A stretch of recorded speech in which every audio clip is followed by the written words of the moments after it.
everyone, and welcome to this week's edition of the Business of Sports show. Today is a very special episode. We have an absolute legend of British sport with us. I can't tell you how excited I am by this episode.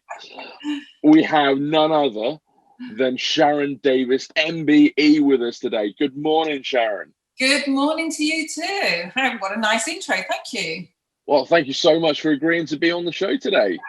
That's all right. You're welcome. It's not that technology is a new thing to me, but the technology we've all had to kind of embrace, during lockdown and COVID. We've been doing lots of Zoom chats with different clubs around the country trying to motivate young swimmers. And I'm like your good self, who absolutely loves technology. I hate technology. I need to be outdoors, running around, or being on my bike, or walking the dog, or doing something. So I'm muddling my way through, as they say. We're doing a very good job so far. So for all of those people who might be watching the show who might not know you, which is mind-blowing to me, tell us a little bit about yourself then. Tell us a little bit about your background and your journey before we kind of get on into some of the harder hitting questions. Oh, I like harder hitting questions.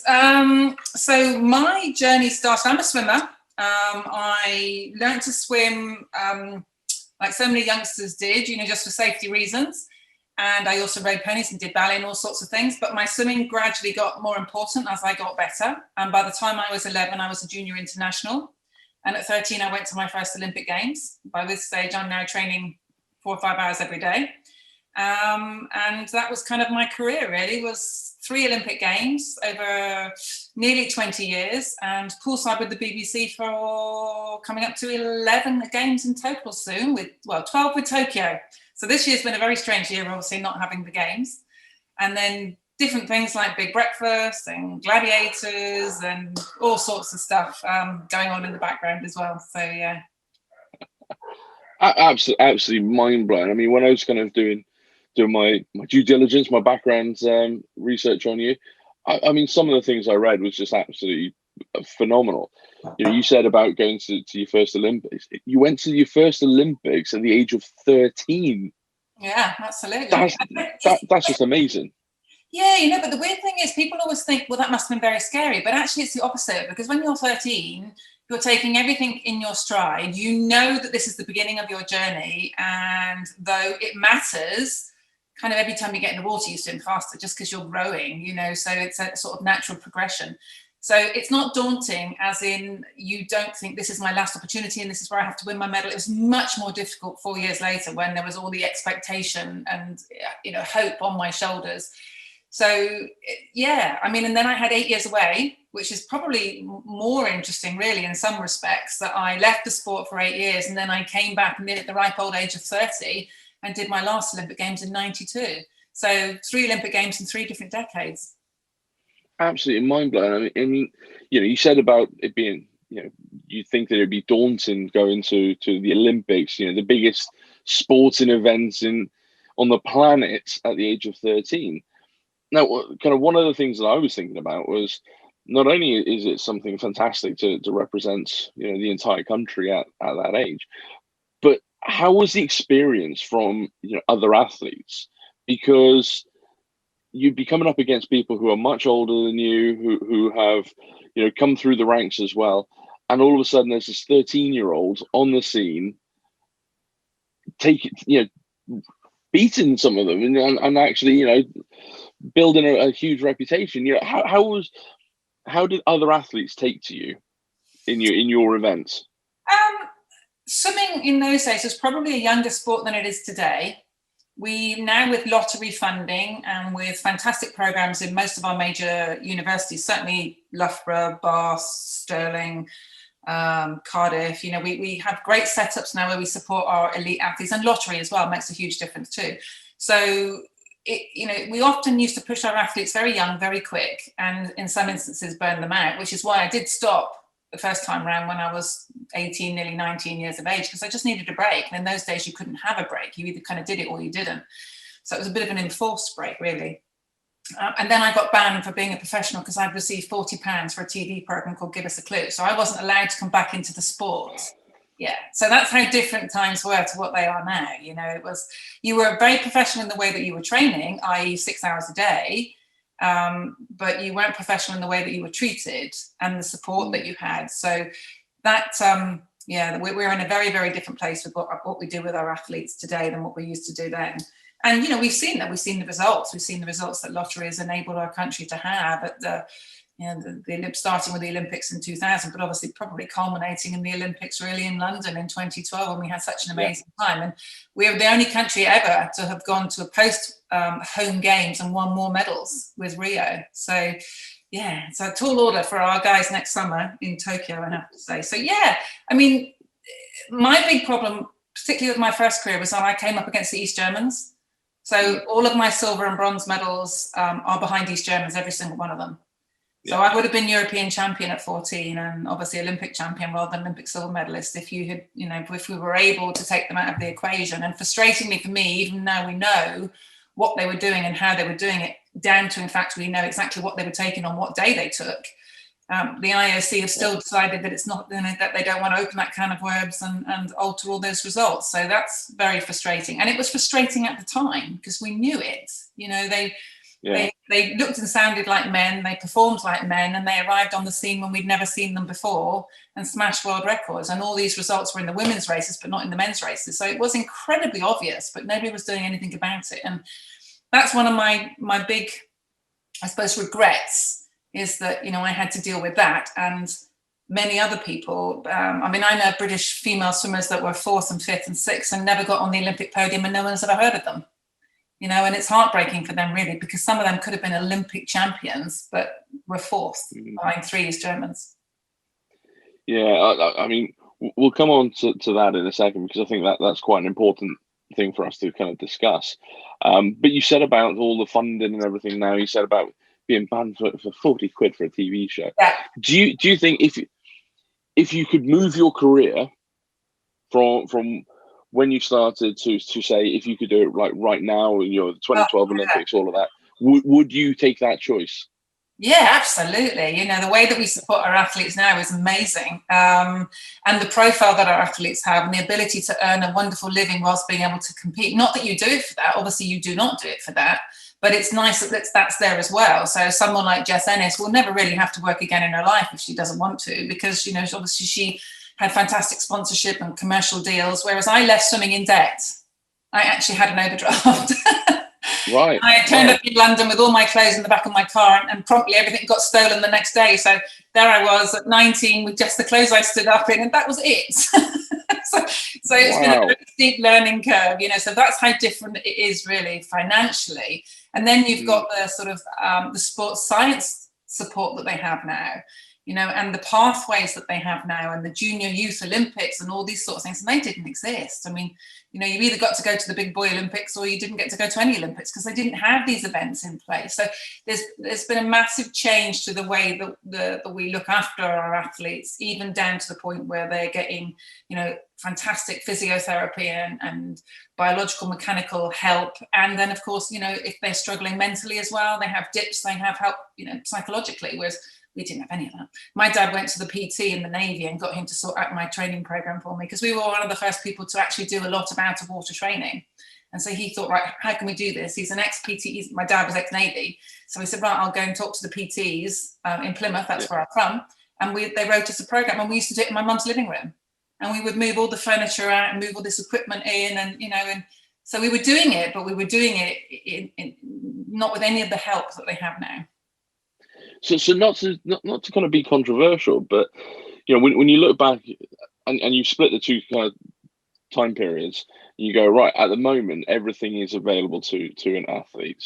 You know, from, as you said, from sports psychology to biomechanics, everything like that. You know, everything is done for that extra 1%. And then go back on the flip side to when you were coming through, and you were training in your mum's lounge. Yeah, and it's almost, dare I say, it's almost Rocky-esque in terms of, you know, the whole technology. Yeah. I mean, my dad used to get the key to the you know, the local pool, and the authorities allowed him to open the pool up early. And sometimes in the very early days, we used to try and swim up and down, and they wouldn't let us put lane reps in. So you had the general public swimming across the pool at the same time as we were going up and down. And it really was. But what's quite really interesting is that the actual training sessions that I was doing are almost identical to the same training sessions that someone like Hannah Miley is doing now for the 400 individual medley, which was my event and her event. So all of that is the same. It's just the kind of professional backup and the support that we were going without, and I have to give huge credit to my family, particularly my dad, who was so driven that he tried to get, people in. He bamboozled everybody to try and get us the water time we needed. And then I moved out to a private school where I could do my education with all the training that was required and catch up at weekends when I was away competing. So I would often miss a Friday of school to go away and race. So then they would organize teachers to catch up that work. And, so he just was a Trojan, really. We're trying to come up and think outside of the box to be able to do what was necessary for us to be able to compete against the Americans and, and the East Germans, who had so much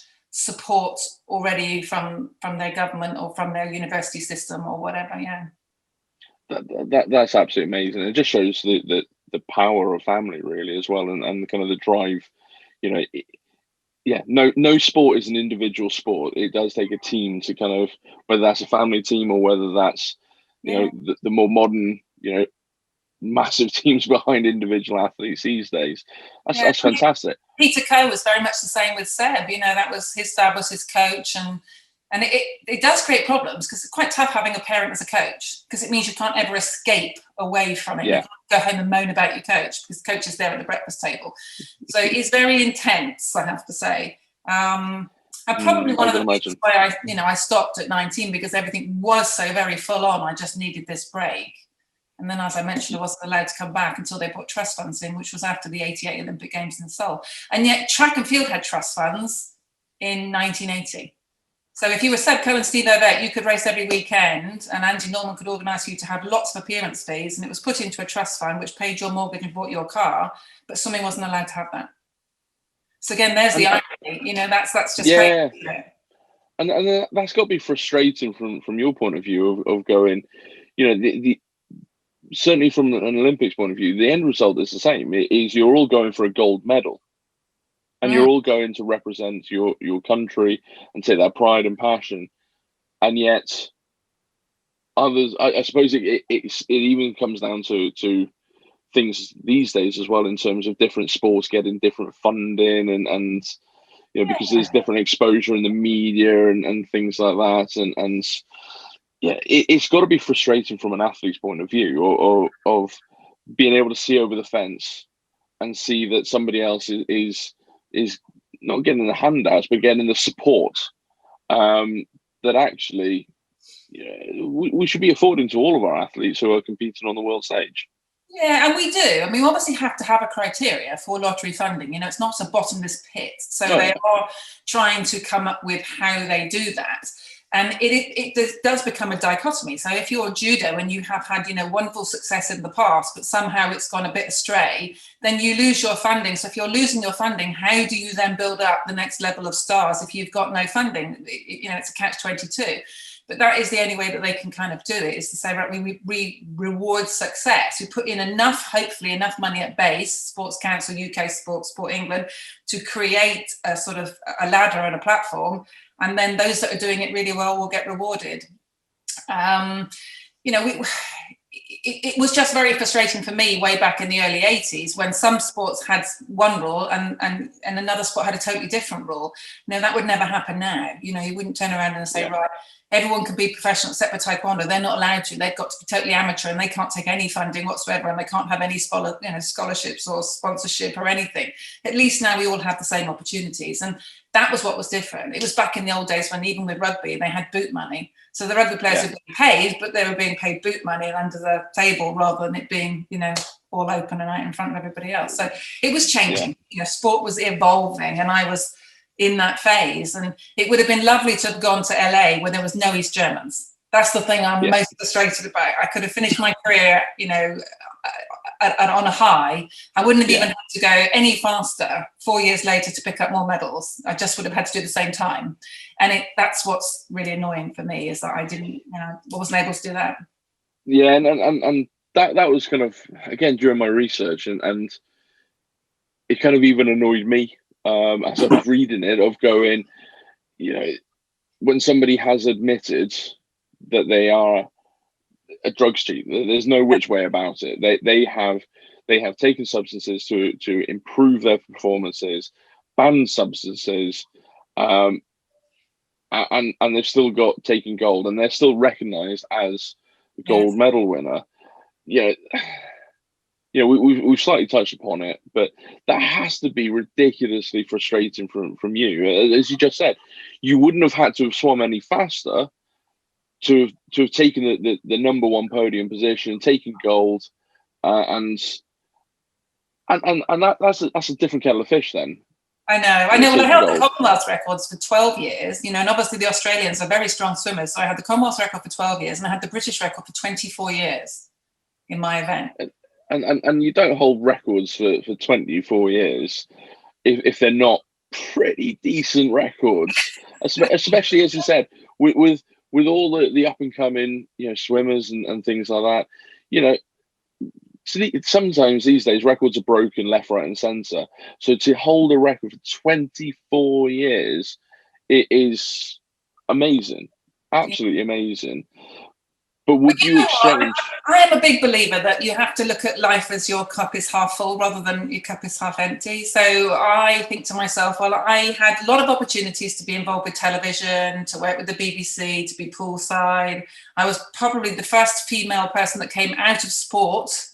Not the first female person to be involved in sports presenting, because we've had some great names that were there sort of when I was competing, but certainly the first female, as far as I remember, that was actually racing to be given a job holding a microphone. So I've had other opportunities, and I will always be really, really grateful for those. So in one hand, something didn't quite work out the way that it would have done. But on the other hand, I had these great chances to do things. And I went to university in America, and I decided not to stay there because I had to maintain my scholarship by swimming, and I needed this break. And I had this funny nagging feeling in the back of my head that if I did 4 years at university at Berkeley, which is where I was in San Francisco, I might never come home.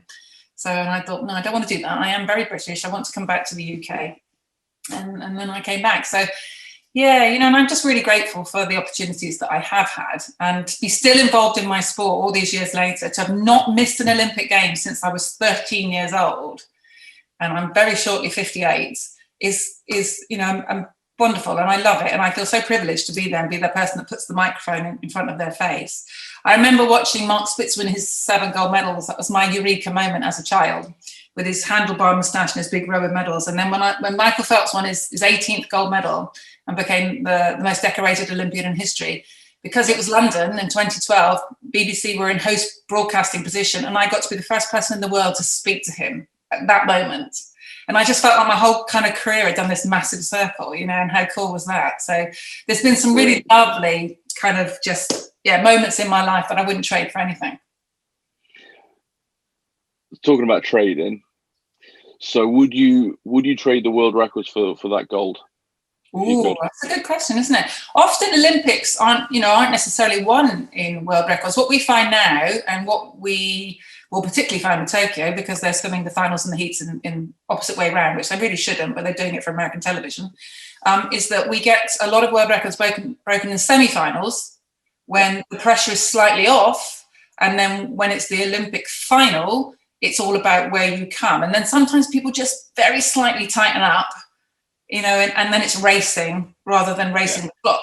So we get great world records in semi-finals, and we often get great racing in Olympic finals. Every pool is slightly different, and obviously world records get beaten slightly less all the time, because we're getting to the nth degree of what humans are capable of doing. With track, for example, they probably don't break them as often as we do in the pool, because they've got to a point where their bodies are breaking down so much with the work that they're doing that a big part of their winter training is just trying to stay healthy and keeping their body in one piece, ready to be able to race the season. Whereas our problem is sometimes overtraining, doing too much yardage, knackering our shoulders and things like that. But we have sort of over the last few years realised that it's about longevity. And someone like Adam, PT, is looking, to do Tokyo and another 4 years after that. He wants a career that will stretch at least 3 Olympic Games. Yeah. So, I mean, you said about longevity then. How as a professional athlete did you deal with injuries? Because again, I read up in the run up to your first Olympics, you broke both of your wrists. which could be an absolute devastating injury for a swimmer. But I read that you continue training, you continue doing things. How did you deal with those kind of setbacks, really, throughout your career? So I think I was, I'm going to get this right, I think I was 11, and I was on a tree swing. And I fell out of the tree swing being a tomboy, because I've always been a tomboy, and put my arms down to save myself and broke both bones in both arms.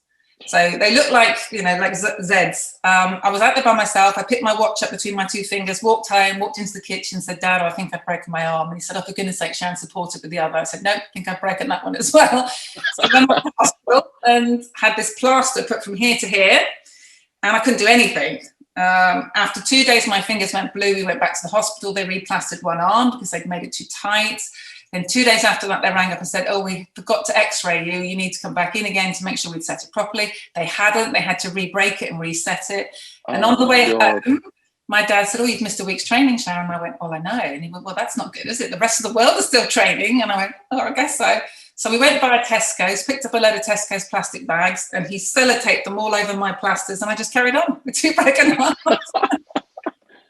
Oh, wow. Hey, that was fine. And then the year after, I put my foot in a pothole and tore the ligaments in my knee, and my dad just tied my legs together, and I just pulled for 6 months.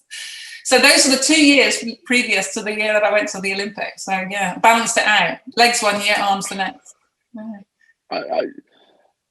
I don't really know what to say with that. When you look at kind of when people get injured these days, and there's all cryotherapy and all this kind of stuff, and you had Tesco's carrier bags. Yeah, I just had carrier bag. Did the job. That's we have to say other supermarkets are available. Absolutely. And other bags are perfectly good for wrapping plaster in. Yeah, no, it's about mental attitude, isn't it?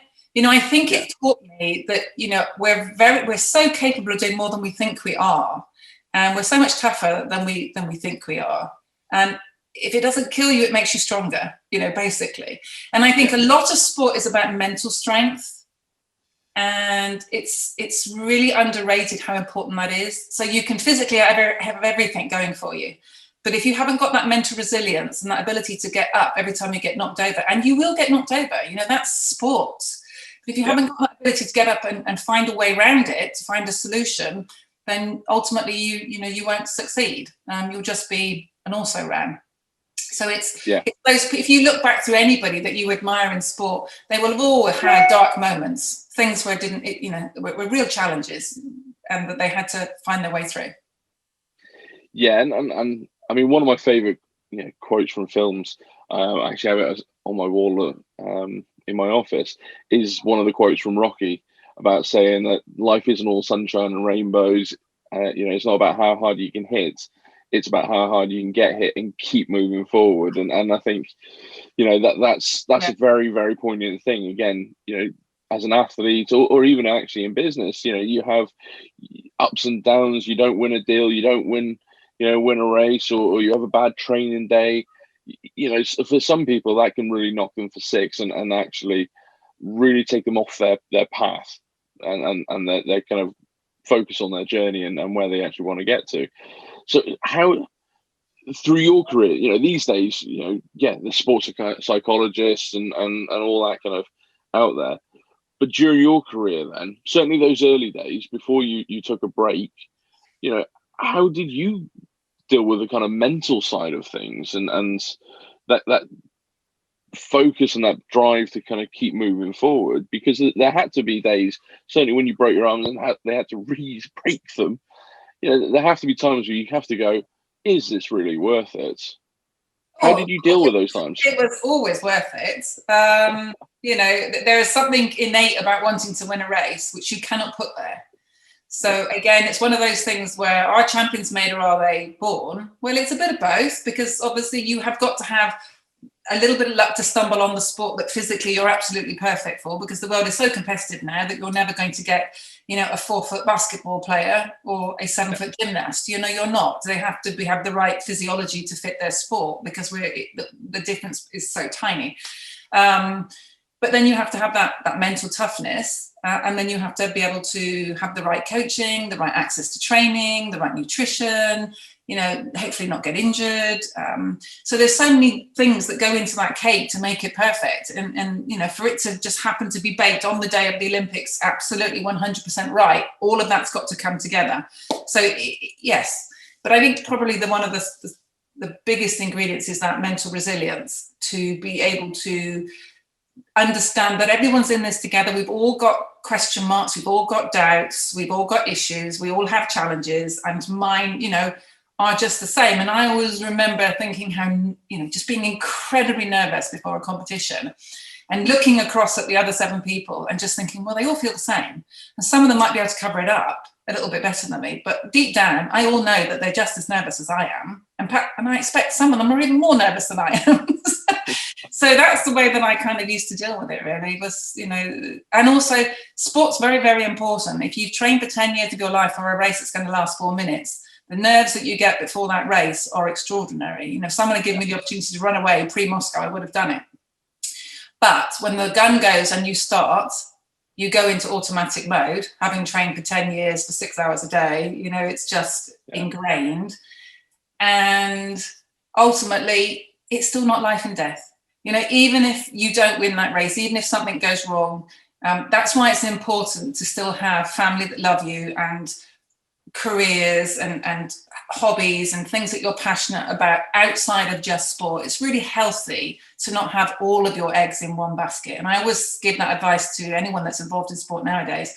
Yes, you have to give 100% if you want to be great, but it's really healthy to have other things that you care about. Yeah, and I definitely think that's important. I mean, a couple of the previous interviews that I've done for this show, I've spoken to former like professional rugby players and people like that, where it's quite easy to be in that bubble, but actually that bubble only lasts for so long. Once you're outside of that bubble, it's a different kettle of fish, and So talk us through then that transition from going from being in the pool to then being poolside and your presenting role, because again, that's got to be a hard transition, because again, swimming and being an athlete, you do a few interviews here and there, but actually being on the other side of that and being the one asking the questions is it seems like it would be quite a big transition, because not everybody has that kind of personality or those traits to kind of just openly have a conversation with someone. So talk us through that kind of transition then from being in the pool to being poolside and presenting. I think we're a little bit more forgiving, or we were a little bit more forgiving in those days than we are now. Having said that, in some respects it was tougher because we only had 4 channels. So when I was doing Gladiators, for example, Saturday night TV, 17 to 90 million people every Saturday night watched Gladiators. It was just huge. Don't think there's hardly any programs nowadays that get that many people, apart from one-off events. And that was every Saturday night. And I think it was, it was the same when I got asked to do different TV shows. Those were quite high-profile shows. I got asked to do what was the ITV version of Blue Peter, basically, and go and interview all these young people doing great things. And actually, it's lovely because I got asked to do all sorts of adventurous stuff, which was fun and I loved. And it was a very steep learning curve, but I didn't have to deal with social media. I didn't have to deal with the sort of the scathing environment that we sometimes have nowadays. The negativity that's around everybody today is a lot worse than it was back then. So you could make mistakes and people were a little bit more forgiving, to be honest with you. And I did learn on a very steep learning curve. But I was always interested. I think the secret with interviewing, and you will know this because you do, with what you're doing right now, the secret with interviewing is to listen. And what happens a lot of the time when people prepare interviews is sometimes they've got in their head 10 questions. And so they just determine they're going to get their 10 questions. But someone might have already answered question number 5 and question number 6 because they weren't listening. They were just thinking really hard about, I'm asking my 10 questions. So if you listen when you do an interview and then just ask what you think other people would be interested to hear about based on what you've just heard, and forget that there's an audience, that's half the battle, really, with an interview, I think. And I was always interested in what they had to say, because for me, I was asking people about what I love, which was swimming, predominantly. Yeah, and that is true. I mean, you know, yeah, I sent you 10 questions, but I think in the first couple of minutes we covered a lot of them. So it is, yeah, I think there is an art to it. But let's talk about the real, and let's get serious now for a second. Let's talk gladiators. Oh, glad to Come on. Yeah, absolutely. It was that show that everyone had to watch either before they went out for dinner or the pub or whatever, or before the kids went to bed. So, you know, had this massive following because everybody loved it. It didn't really matter how old or how young you were. It appealed to everybody. But it was darn dangerous. You wouldn't get past health and safety these days. Yeah, and you know what? You look at a few clips on YouTube or something like that, and you kind of go, "Ooh, yeah, is that really safe?" And I know you have said, you know, a few comments in the past about the safety and things of that. Yeah, it was a hell of a program to watch. But actually, from a competing point of view, yeah, I mean, some of those things. I mean, when they asked you to do it, did you say yes straight away, or did it take a bit of persuading? No, the opposite actually. So I said no for 3 years before I said yes. Really? So, yeah, I was working on the children's series called Train to Win with Daley Thompson, who's a really good friend of mine. And my husband at the time, Derek Redmond, was working on the show as a trainer. And they just kept asking and they kept asking, and I kept saying no because I was quite happy being Sharron Davies, the swimmer. And as much as I love this program, I knew that it was an entertainment program. So it was much more about flicking your hair and wearing a very tiny swimsuit that rode up your backside, more than it was actually about, you know, competing properly on a particular challenge. And so I just kind of tried to stay away from it. And then because Derek was working on it so much, it just made sense to be part of it, really. I was just petrified of becoming Amazon rather than Sharron Davies, because I worked so hard to be Sharron Davies, and, you know, and it had sort of real integrity to what I'd done. Decades of training in a swimming pool, that I didn't want that to be replaced with flicking hairs and small swimsuits. And it was quite difficult. I mean, I remember doing 2 or 3 games on the shows where they hadn't even given us any opportunity to do any training. So the first time I did it was live on a TV show, which went against every grain in my body of preparation to try to be the best I could be, you know. And so it was about entertainment, although it was obviously sporty and full of action. It was entertainment, not rigged, but meant to be entertaining. Yeah, actually, I find that a little bit surprising, because you would have thought that, you know, the whole point of it is that the gladiators are going to get them, and to kind of find out that you didn't actually have that much prep time, or even no prep time on the events. You would have thought that as a gladiator, you would have known the events inside and out, and you know, worked it all out, but to literally have to rock up like one of the contestants. Yeah, you did get to it, obviously, but because I wasn't there at the very beginning, you know, I think I came in on series 4 or something like that. I was obviously learning some of them that other people had already kind of got used to. But weirdly, it wasn't those that were the issue. I think it was a game called Tilt, where you were, if you remember that, when you were sort of like this, and the gladiator always has a disadvantage of being tilted down, and the contender had the advantage of being tilted back, and they were down. So we were up in the sky. And just trying to get it back was the most important thing of all, because, you know, as you'd imagine, if you pull someone and you're aiming downwards, just gravity says you're going to fall off. So, you know, and we were probably on the whole bigger and stronger than most of the contestants. And there was an advantage to having more time to practice your route on the, you know, on the wall, for example. And it is much easier to chase someone than to be chased, because when you're being chased, you go into panic mode. Whereas when you're chasing someone, you can see them, and you know, and you can lunge and just grab. So you had to be quite brave, and you had to have good upper body strength. So on the whole, I would say we always probably had a slight advantage. But there were some games that were being introduced each season to be new, and of course they were new to us as well, you know, so we would be learning them at the same time. And it was always more important that they practiced the lights and the cameras than it was making sure that they gave us enough practice time on the games. And that was, that's just television, you know, that's what, and sometimes people didn't always see that, you know, they would look at Wolf and think he was the most amazing athlete in the world. And yes, he was great, but it was a show. And actually off camera, Mike was just lovely. Very unassuming. And actually that's quite a big bit then, because as you said, you know, you'd spent all these years building up Sharron Davies, and getting to be a household name and everything like that. So to kind of almost kind of put that on pause and start creating this other persona, that could have been quite I was worried. I was quite worried dangerous. about relinquishing, Sharron Davies a little bit. And I was right, because I remember going to the supermarket and I could hear this mum going, "Oh yeah, I'm sure she'll sign your autograph. Go and ask her. I'm sure she'll sign your autograph." And this young boy walked up to me next to the chicken department, and I signed my autograph, and he went back, and I heard him go, "Who's Sharron Davies?" Because it was like, it was just Amazon. That's who I'm not his fault, because he was young. He hadn't seen me swim. But that's what I'm the most proud of, is being Sharron Davies, the swimmer, because that's what took, years and years and years and years and years of preparation. Whereas Amazon and Gladiators was great fun, but it was entertainment. Yeah. No, I get that. So I suppose the next kind of big question is, what are you currently up to, and what's next for Sharron Davies, not Amazon? Sharron Davies. Oh God, like everybody, we're all struggling at the moment to know what to do with ourselves. I'm used to being very busy, and right now, obviously I'm not. Most of my work is in hospitality, so I do a lot of corporate events. I do quite a lot of award ceremonies. I do quite a lot of conferences and things like that, and all of that has just gone. So, I'm in the same boat really as most people in the hospitality industry. There's a little bit of television work, but even that kind of went dead for a very long time, and they're just beginning to find ways around things. So funnily enough, I recorded Tipping Point yesterday, and it's the first show that I've done in absolutely ages.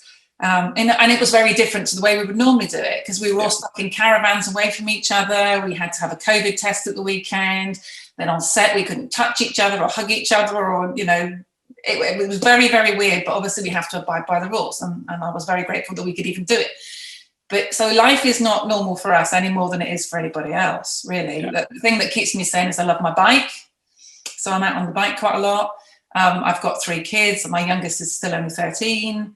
The dogs, just like yourself. And I live in the countryside outside of Bath. So I think of myself as very, very lucky in the fact that I have greenery around me in a garden. My heart breaks for people that are losing their jobs at the moment, and for people in inner cities when they have lockdowns that have nowhere to go. And it is incredibly, incredibly tough. I did become a grandma on day 1 of lockdown. Congratulations. Yeah, but she was born with meningitis, and so that was really tough. And she spent the first 2 weeks of her life in the ICU, but she seems to be perfectly fine now. We've just got there wasn't any long-term side effects.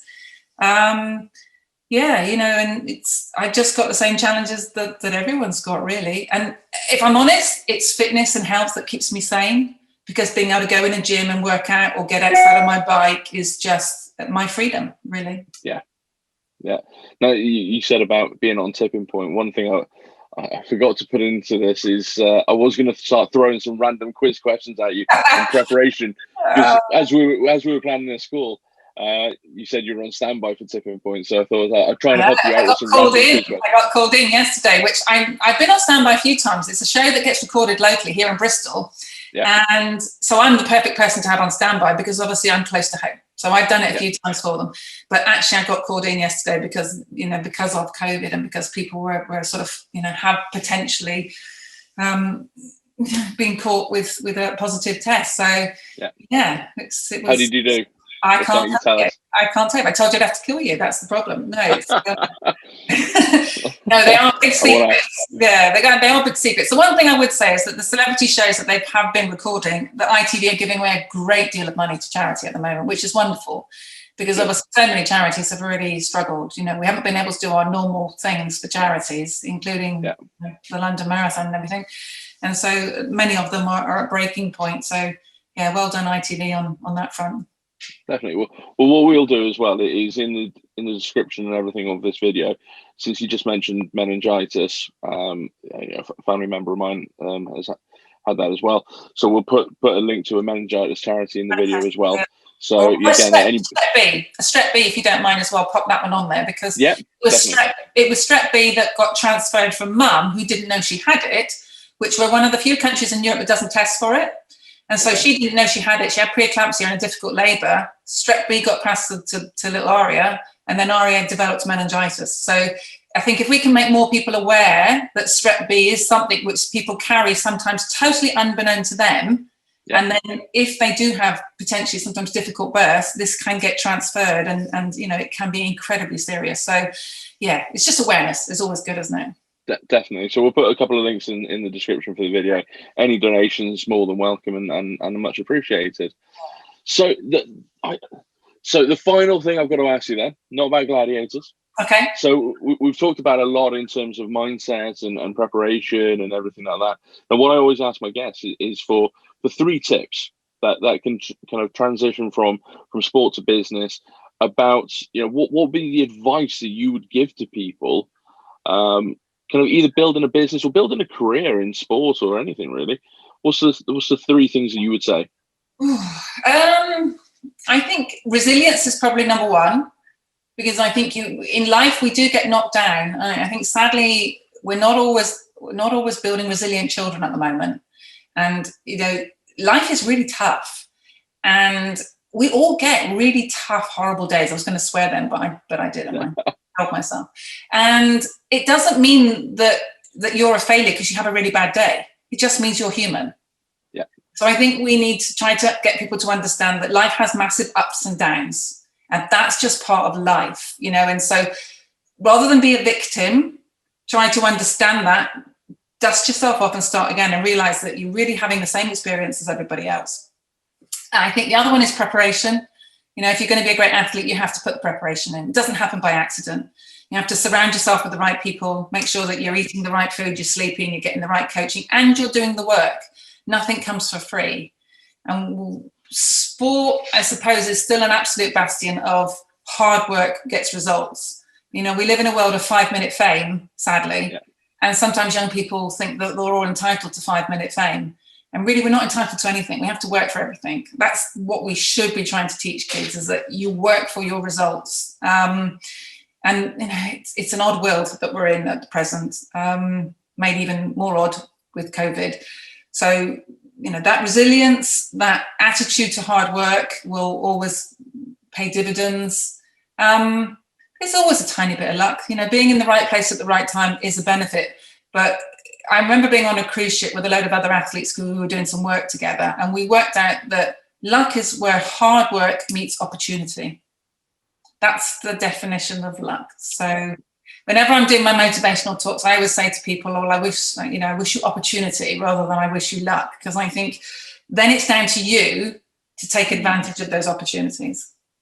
Yeah, and that's a really interesting way to kind of look at it, because of the fact that you've got to put yourself in those right places at the right time to take advantage of those opportunities that some people will see as, oh, well, you just got lucky. No, actually, I worked bloody hard to get myself at that crossroads where I could turn left or turn right, but I was prepped and I was ready to make that decision, which others would deem as luck. And be brave. Just be brave. What do you have to lose? We learn from our mistakes, but if you're too frightened to make mistakes, then you don't learn. Yeah, and absolutely. So it's really, really important that people go, okay, well, I'm going to go try. I'm going to give 100%. And if it doesn't work out, I will have learned from this experience. And then you take that and you do better next time. And then you take that and you do better again. And that's the only way that you can really kind of build up your life experiences and your resilience, is by constantly just putting yourself out there and trying, And there's been loads of things that I've done and I've not done it as well as I would like to. But I'd like to think, well, at least I've learned from it. And I've either learned, don't do that ever again. Or I've learned, go and get some help and learn how to do it better. That's absolutely brilliant. And those are definitely lessons that go hand in hand with either sports or business as well. So resilience, opportunities and bravery as well. Absolutely fantastic. Sharron, it's been just as I imagined it would be. It's been fantastic having you on the show. No doubt we could probably get together again for another chat, because there's so many different things to talk about. But I really appreciate your time today, and you joining us on the show.